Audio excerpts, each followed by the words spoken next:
Oktoba 20. Jumatatu. Mwaka wa 2025, yule aliyepokea nuru iokoayo. Mwanzo 37:11. Ndugu zake walimwonea wivu, lakini baba yake akaliweka jambo hilo akilini. Mungu alimpa Yusufu nuru ambayo ingeokoa ulimwengu. Hata mambo yalipokuwa magumu sana, Yusufu hakukata tamaa.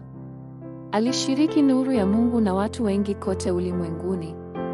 Basi ni aina gani za baraka mnazopokea nyinyi, Remnant, mnapofanya uinjilisti na misheni? Kwanza, Mungu hujenga baptizani ya nuru katika safari unayoiendea.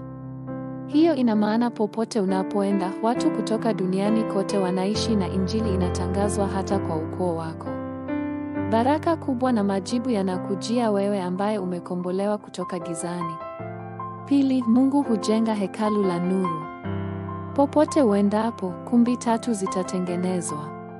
Kisha utaishia kuokoa mataifa 237 na watu wa makabila mengi.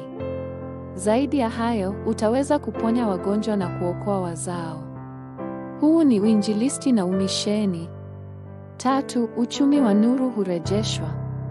Lazima uamini kwamba uchumi wa nuru utarejeshwa popote uendapo. Kushikilia hili, unahitaji tu kurejesha na kuokoa sehemu zote unazoenda. Uinjilisti ni kupokea majibu ya Mungu kwanza.